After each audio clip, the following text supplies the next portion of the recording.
جی بتائیں عمر فاروق صاحب. جی thank you mister chairman.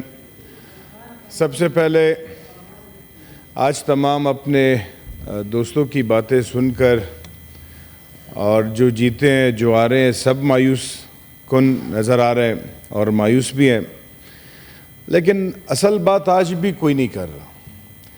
آج بھی ہم اپنے مینڈیٹ کی بات کر رہے ہیں، آج بھی ہم اپنے 4 مہینے ہم پہ جو گزری ہے اس چیزوں کی بات کر رہے ہیں. یہ نہیں کہہ رہا کوئی کہ یہ کر کون رہا ہے، یہ ہوا کیسے. نہیں مارے تو ہم پہلے سے ہیں میڈم. تو ان چیزوں کی طرف ہمیں توجہ دینی چاہیے کہ آج ہمارا نظام کس کے ہاتھوں میں. آج ایک پریزائڈنگ افسر یا کوئی کمشنر وہ ہمارے ساتھ اس طرح کر رہے ہیں. ہم تو آج اس چیز پہ بحث کرنا چاہ رہے تھے کہ آج ہم سینٹ میں بیٹھ کے ہم اس پہ بات کریں کہ ہم نے اپنا تمام نظام، تمام جمہوری ادارے جو ہمارے ہیں، جو جمہوری ہمارا سینٹ ہے، قومی اسمبلی ہے، صوبائی اسمبلی ہے، وہ ہم نے کسی اور کے ہاتھوں میں دے دیے. یہ کسی اور کے رحم و کرم پہ چل رہے ہیں، اور اس کے خلاف جب تک ہم سیاسی پارٹیاں آپس میں ون ایجنڈا اس پہ بات نہیں کریں گے، اس کو آپ کیسے آزاد کرو گے. ہم بات کر رہے ہیں مینڈیٹ کی، تو آپ کے مینڈیٹ کس نے چرائے؟ آپ کو 90-93 دیے یا کسی کو ایک بھی نہیں دیا تو کس نے کیا؟ یہ کسی سیاسی پارٹی نے تو نہیں کیا. ہمارا پہلے دن سے یہی طریقہ کار چل رہا ہے کہ ہماری جو بڑی پارٹیاں ہیں، جو وزیر اعظم بننے کے خواب دیکھتے ہیں اور خواہش رکھتے ہیں، وہ ان کو کبھی یہی ادارے ملک بدر کر دیتے ہیں، لیکن بعد میں وہ آ کے ان کے گود میں پھر بیٹھ جاتے ہیں اقتدار کے لیے. ان کے بڑے لیڈرشپس کو پھانسی دی جاتی ہے، لیکن آج وہ ان کے رحم و کرم پہ اپنی سیاست کر رہے ہوتے ہیں. آج جو عمران خان کے ساتھ کر رہے ہیں، کیا عمران خان صاحب کے ساتھ ان کا تعلق نہیں تھا صحیح؟ پھر بھی ہم سبق نہیں سیکھ رہے. ہمیں مسئلہ اس چیز سے جناب چیئرمین صاحب کہ آج تو کم سے کم بھٹو صاحب کے جو جیالے ہیں، عمران خان کے جو جیالے ہیں، نواز شریف کے جو جیالے ہیں، یہ تو کم سے کم ایک ساتھ بیٹھے کہ ہمارے ساتھ کیا کس نے.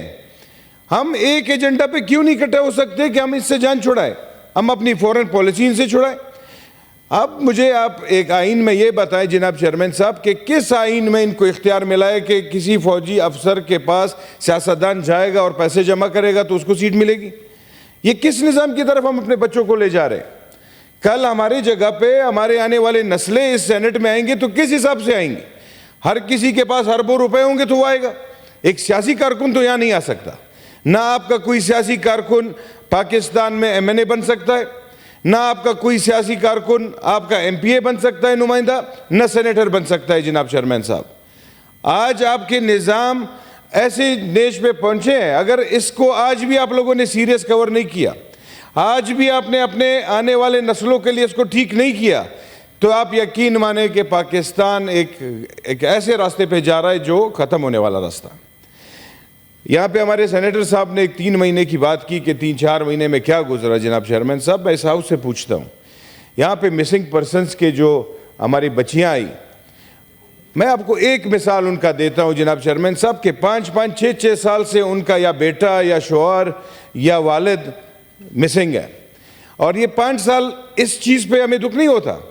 دکھ اس بات کی ہے کہ آپ تکلیف سوچیں کہ ان کو کتنی تکلیف ہوگی کہ ڈیلی بیسس پہ ان کو فون آتا ہے کہ کوئی لاش کسی پہاڑ سے ملی ہے.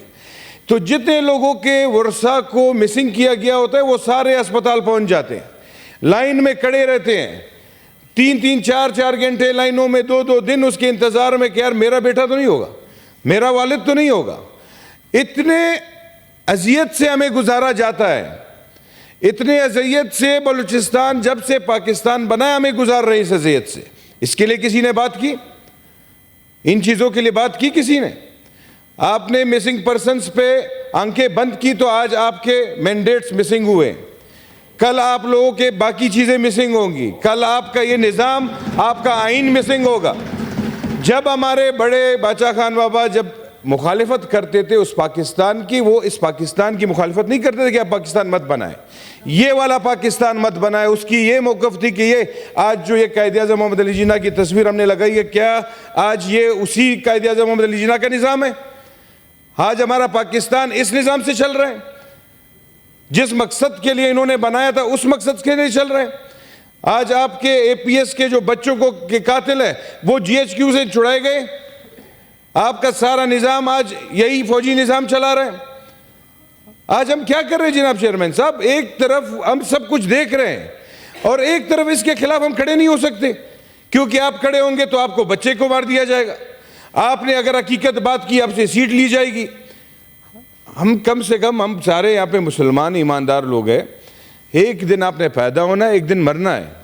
یہ جب آپ سوچیں گے اس حساب سے آپ آئیں گے تو آپ بات کر سکیں گے. آج بھی ہم یہاں رو رہے ہیں کہ ہم الیکشن کمیشن کے خلاف جائیں گے. کیوں بھائی الیکشن کے خلاف جائیں گے؟ الیکشن کمیشن نے کیا کیا ہے؟ جس ادارے نے یہ کروایا اس کے خلاف کیوں نہیں جائیں گے؟ جن اداروں کے وائس نوٹ صوبوں میں نکلے ہیں پیسے لیتے ہوئے ان کے خلاف کیوں نہیں جائیں گے؟ ہمیں تو ان کے اوریجنل نام نہیں معلوم.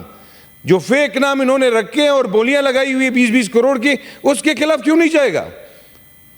مجھے تو سمجھ نہیں آ رہا ہے جناب چیئرمین صاحب کہ ہم کس نظام کو, کس آئین کی طرف جا رہے ہیں. یہاں پہ ایک پارلیمنٹ لاجز سے باہر نکلتے ہوئے پارک میں ایک کچھ بن رہا ہے, تو میں نے پوچھا کیا بن رہا ہے؟ کہتا ہے آئین. میں نے کہا کون سا آئین؟ جو ہمارے ٹیبل پہ پڑا ہوتا ہے وہ, یا جو اس ملک کے حقیقی جو چلا رہے وہ والا آئین لگائیں گے؟ ایک آئین سیلیکٹ کر لے, ہم وہی پہ چلے جائیں گے. لیکن ہمیں ایک آئین کی کتاب کچھ اور دکھاتے اور پاکستان کسی اور طریقے سے چلا رہے. ان چیزوں کے خلاف ہم سیاسی پارٹیوں کو اکٹھا ہونا پڑے گا. اس نظام کو اگر آپ اس طرح نہیں بدلو گے تو آپ کا مینڈیٹ تو چھوڑے, آپ اپنے ساتھیوں کو پیدا نہیں کر سکیں گے.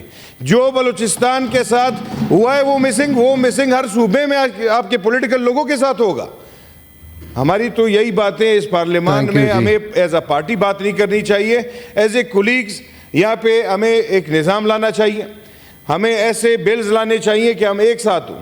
اور اس پاکستان کو اب ریزولوشن کی ضرورت میرے خیال سے نہیں کہ آج اس ایک موشن پہ ہم بات کر رہے ہیں, ریولوشن کی ضرورت ہے. ایک ریولوشن جس پہ ہم تمام پارٹیاں مل کر اس کے لیے کریں اور اس پاکستان کو ان لوگوں سے آزاد کرائیں, تو تب ہمارا پارلیمانی نظام بہتر ہوگا. Thank you.